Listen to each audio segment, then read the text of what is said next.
This is Radio Taiwan International.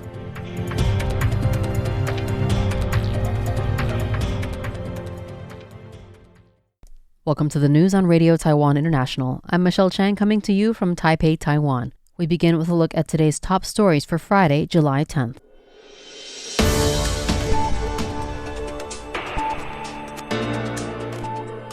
The Mainland Affairs Council has recorded 10 new cases of Taiwanese nationals going missing in China. Typhoon Bavi is impacting transportation across Taiwan. And IPAC lawmakers recently conducted an inspection tour of the Kinmen Islands. But first, today's top story. The Mainland Affairs Council, or MAC, said that this week it has recorded 10 new cases of Taiwanese nationals going missing while traveling in China, and that the individuals are currently being sought through various channels. That came during the MAC's regular press conference on Thursday, July 9th. MAC spokesperson Liang Wenjie said that among the new missing cases, 4 people were part of a single group. 1 person had traveled to visit family, 1 had gone in search of a job, while the remaining 4 traveled to China for unknown reasons. He reminded the public to be mindful of the safety risks associated with visiting China. The government has already raised the travel advisory for Hong Kong and Macau to orange. Liang also highlighted a recent case of a Taiwanese district court judge being approached and questioned by public security officers at the hotel where he was staying in northern China. The officers had reportedly been aware of the judge's identity beforehand, and the questioning was aimed at verifying their information. Liang said that from 2024 through the end of June this year, 30 Taiwanese nationals have been detained and questioned by Chinese authorities while in China, 14 of whom were civil servants. Chinese state security personnel have checked the civil servants' mobile phones and invited them to add WeChat contacts for future communication. Liang reminded civil servants not to assume they face no risks in China simply because they have no access to state secrets. Transportation across Taiwan is seeing impact from Typhoon Bavi in the form of mass cancellations and delays. Taiyuan International Airport Corporation has announced that more than 150 flights scheduled for July 10th have already been canceled, with an additional 760 flights for July 11th expecting cancellation. The Taiwan Railway Corporation, or TRC, has also stated that all sightseeing trains and several Pingxi and Eastern lines are suspended across their entire routes for July 10th. Operation information for July 11th will be announced before 9 p.m. Friday evening. The TRC issued a press release stating that the trains suspended on Friday include the Breezy Blue, Sea Breeze, Mountain Breeze, and Future Express lines. Additionally, trains 4742 and 4744 on the Pingxi line and train 452 on the Eastern Trunk line are not operating on July 10th. According to TRC regulations, passengers who purchased tickets for trains of all classes during the typhoon warning period, which is from the day the warning is issued until the date it is lifted, can apply for a refund at any station within 1 year from the travel date by presenting the unused tickets. In a media interview, Taiyuan International Airport Corporation acting chairman Chen Yanbo said that the contingency plans and procedures are in place for both airside and landside operations. Water pumps, generators, waterproof barriers, and sandbags have also been deployed with the goal to minimize the typhoon's impact through comprehensive preparation. Ten additionally stated that the Terminal 3 construction area has also strengthened and secured facilities to minimize the impact of the storm. Lawmakers from the Inter-Parliamentary Alliance on China, or IPAC, from 6 countries conducted an inspection tour of waters surrounding Taiwan's outlying Kinmen Islands on Thursday, June 9th. This marked the first time a multinational parliamentary delegation has traveled to the Taiwan Strait in this capacity. The inspection tour passed through waters north of Kinmen, giving the delegation a direct view of the impact on Kinmen of China's land reclamation efforts for Xiang'an Airport, currently under construction near Xiamen in Fujian Province. New Zealand MP Helen White said that whatever happens in the Taiwan Strait will not be contained there. The strait is an artery of global trade, and the supply chains supporting economies around the world depend on it remaining free and open. This makes it necessary for parliaments around the world to pay attention to the situation in the Taiwan Strait. During their stay in Taiwan, the IPAC delegation also met with President Lai Ching-te, Vice President Xiao Bi-kim, Foreign Minister Lin Jialong, and National Security Council Secretary General Joseph Wu. IPAC brings together more than 300 lawmakers from 45 countries and regional-level legislatures around the world.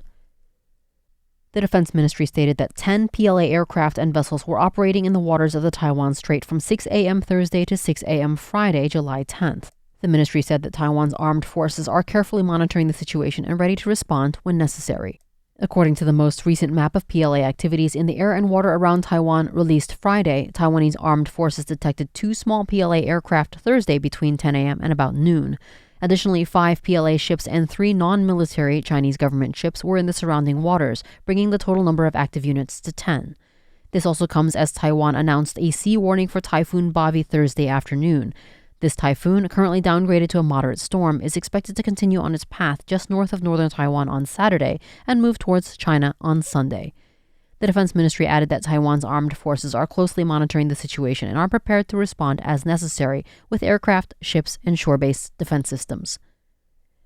Analysts weigh in on China's test firing of its long-range ballistic missile from a nuclear-powered submarine into the Pacific Ocean. China has test-fired a long-range ballistic missile from a nuclear-powered submarine into the Pacific Ocean, drawing concern from the United States, Japan, Australia, and New Zealand. The missile was launched on July 6th and carried a dummy warhead. Beijing described the test as part of its annual military training and said relevant countries were notified in advance. The missile is widely believed to have been a JL-3 submarine-launched ballistic missile, which is estimated to have a range of about 12,000 kilometers and can carry multiple warheads. Analysts have stressed the significance of the test, saying it demonstrates progress in the sea-based component of China's nuclear forces.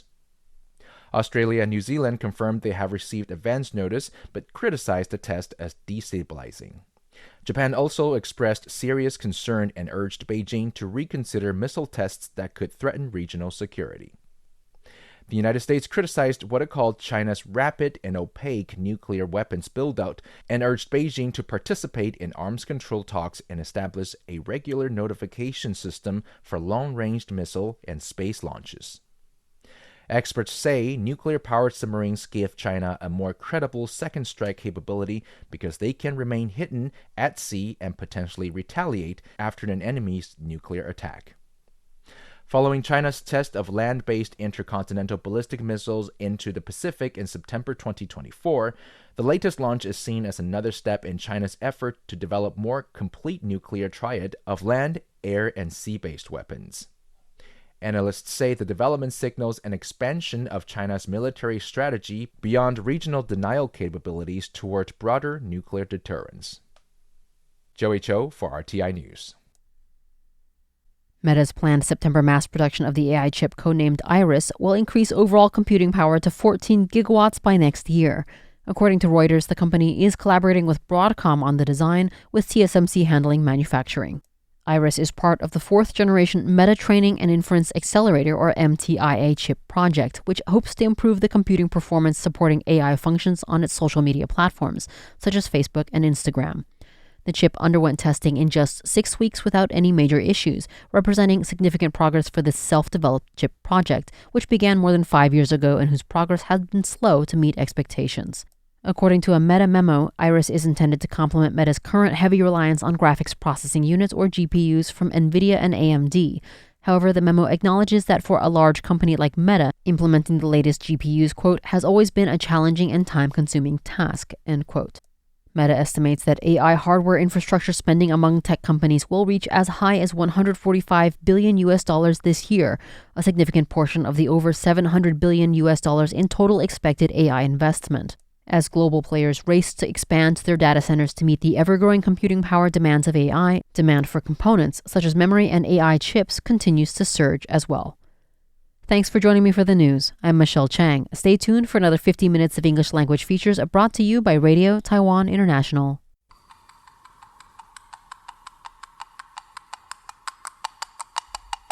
Do you like movies? Do you like old movies? Boy, have I got a show for you. My show, Retro Reels, hosted by me, Hannah Belinsky, airs just after the news block every Wednesday. It's my opportunity to flex my film buff muscles and offers a mix of historical and cultural information, objective analysis, subjective criticism, and sarcasm. Tune in and get wise to some great movies you might have missed. Movies made before you were even born. Every Wednesday, right after the news on Radio Taiwan International.